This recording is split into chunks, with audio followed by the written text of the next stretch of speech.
Yo, what's good, Josh? Your boy J Suave. I am the host of J Suave TV. If you've been around my channel for long enough, then you already know this is a release that I've been waiting for. Send Help dropped in theaters almost a month ago at this point, so I'm a little late to the party. Similarly to how I was when the first trailer dropped for the movie. I was like months late after the first trailer had dropped. But when I seen that first trailer, I knew that I had to go see this movie the second it dropped, and then I waited a couple weeks after to go see it. Life be life, and y'all know that already. But I went to go see it yesterday, and after leaving that theater, I could say, Sam Raimi, you got another one in your hands, bro. This movie was elite from start to finish. So you already know how to come here and talk about it, y'all. If you like anything I gotta say all in the video, you already know what you gotta do. Go ahead and like, comment, share, subscribe, follow if you want TikTok right now. Let's talk about this movie. So the way I'm gonna break this video down is going over the movie, briefly give you a synopsis of what I saw, and then getting into my thoughts on the movie by the end of the video. So when we start off this movie with Linda Little, an employee at some company that I don't know the name of, somebody vying for more for herself, right? She's right now aspiring to be the VP of this company, and she's been doing a lot of great work. The problem is her coworkers absolutely cannot stand her for no good reason. Well, I'm not gonna say no good reason. She is kind of annoying a little bit, but to take her ideas and them as her own is crazy. I don't care how annoying my coworker is, I'm not gonna do them like that. Shout out to this movie for doing a great job of showing how vibes be in the office from time to time, depending on your coworker and depending on how you may come off to your coworker. I was watching this movie, and a lot of times I went back to my own experience at my own job, and I felt for Linda in this movie, really throughout, but especially in this first half of the movie, because we know in the second half, Shorty turns up, but we gonna get to that. Despite how she's viewed in the office, she has a great work relationship with her boss, who unfortunately just passed away, but it's all good because he is passing over the reins of his operation over to his son, Bradley, not Weston, I forgot, Preston. I almost thought bro was trying to be Braden Weston from Power. But yes, Bradley Preston is coming in to take over his father's operation. He meets Linda. They already met at a company party some time ago. Things seem amicable then, but now Linda is more annoying. She got tuna on her lip, and then tuna ends up on Bradley's hand from their interaction, so he automatically absolutely despises Linda. So much so that he's taken away the VP title from her that his father once promised to give to a dude that's only been with the company for 6 months. The same dude that took her idea. Linda, hearing this, obviously goes to Bradley's office to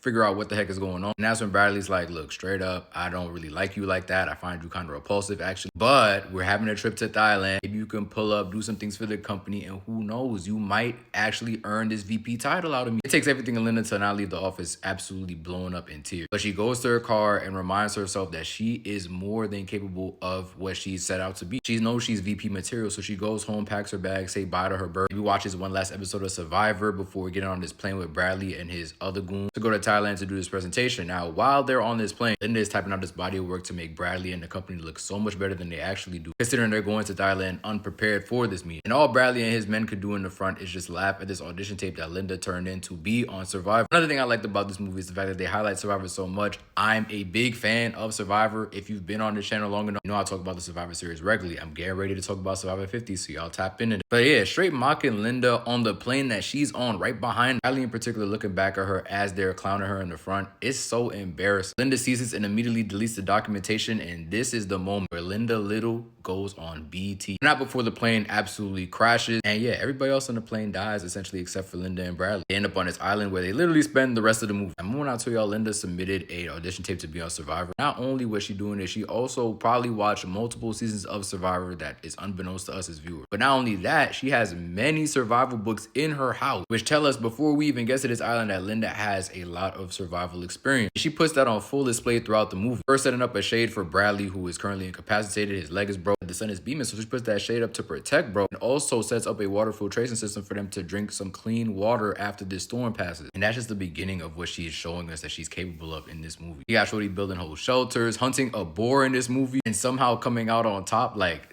first of all, the CGI on that boar looked crazy. But the exchange between the boar and Linda, that was OD. Everything she showed me in this season shows that she is by far way above the parameters of being a regular Survivor contestant. Shorty needs to go on the challenge or Naked and Afraid, because no way. She giving Bear Grylls from Man vs. Wild a run for his money. If you know, you know. But anyway, Bradley wakes up, sees all this, he appreciates Linda for doing what she's doing, but then he asks her if she's been setting up SOS signals for them to get saved, which is a fair question. Like, we're trying to get up out of here. But Linda is trying to prioritize their survival. Bradley's like, bro, you're tripping. You need to be doing what I'm telling you to. I'm your boss. And when he says this, she's like, All right, she packs her stuff and gets up out of there, leaving him alone to fend for himself for a whole night. Comes back the next day. The shade that he once had over him is gone from a storm the night before. He's getting bathed by eternal sunshine right now before Linda comes and tells him, we're not in the office no more, but you're gonna have to learn to respect me. I'm big homie out here. Now, shout out to Rachel McAdams and Dylan O'Brien. They do a great job working together in this movie. There are a lot of times where they're on the same time. A lot of the movie is Dylan O'Brien trying to be defiant, do his own thing away from Linda, who clearly has it all together at this point. She would much rather stay out here than go back home to essentially nothing. You know, from the situation with her bird, she's not in the best housing situation, and her ex-husband did pass away. How he passed away, strongly hinted that she killed him, but she says it was a car accident. I think she killed him, especially after seeing what happened by the end of this movie. We're gonna get to that. Yeah, through Bradley's defiance, we see he is absolutely not built for these elements. He tries to get under Linda's wings to learn a thing or two so that he can survive in the case of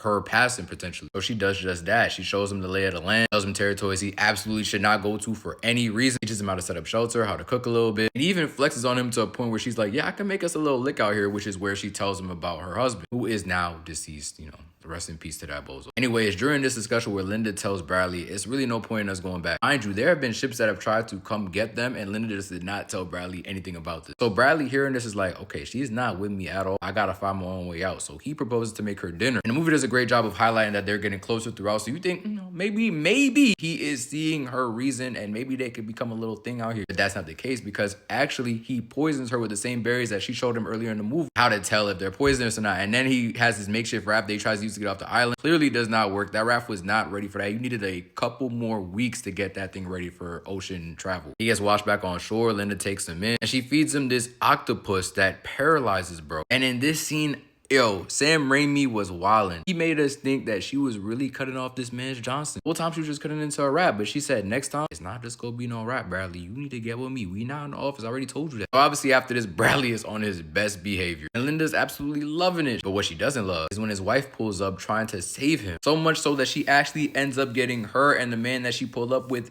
killed before Bradley could even know that she pulled up to try to save him. Now we see her fighting guilt from this, but I mean, ultimately it's too late because Bradley finds this out. He goes out hunting for a boar, and when the boar runs away, he sees that the ring that he got for his wife, her hand, is literally sticking out the sand. Indicates to him that she was already there and that more than likely Linda has something to do with her demise. That's when they get into this big fight, and yo, Sam Raimi holds nothing back. They are really out here looking like two survivors fighting for their absolute life out here. That boy Bradley rips out a chunk of Linda's head, jabs into her eye. Linda bites out a chunk from Bradley's clavicle. It's nasty work, but you can see that these are two people that have been castawayed for entirely too long. Now, Linda stabs Bradley in the side and he goes running off into the area that I mentioned earlier on in the video he absolutely should not go to. When he reaches the other side of this area, he sees that there is a whole house set up unbeknownst to him. So he goes in, he sees that they have a lot of resources in there. He's thinking to himself, how did I never notice this? How did Linda never notice this? That's when we find out that Linda knew about this housing complex this whole time. That one ship I told you about that tried to come save them earlier on in the movie, they were providing the people in that house with products, resources. All Linda had to do was memorize the key code to get in, and essentially she made that her own base. I knew she was looking entirely too clean in the middle of the movie. Brody was taking a whole shower while Bradley was on that beach absolutely suffering. And once again, we see Linda get the upper hand on Bradley, already having access to the security system. She's on the intercom talking to this man while he's dying, being stabbed in the side, and things of that nature. When she gets done explaining the situation to him, Bradley pulls up on her, and Linda has the gun on him, threatening to shoot him. That's when Bradley gets on his knees pleading that she does not take him out. He apologizes. He's like, yo, this is the perfect scenario for us. I can see a future with me and you here. And Linda drops the gun and is really looking to start a future with this man. But of course, Bradley's going Bradley. He tries to take advantage of this opportunity to take her out, but the gun was never loaded. That's when Linda with the golf club takes the opportunity to take this man out and take all his riches in the future once help comes. You see, Linda said earlier on in the movie that she's not ready for help to come because she knew she was plotting on this man's life. She just didn't know when there was the right time to take him out. But when it was, she took everything from him, and with no wife, no real parents to actually look into his death, she essentially claimed all of his wealth for herself. She got the bird back in his Bentley with her, and she got a little highway system set up along the island. So she was really serious when she said we could set up a life here, and she did just that.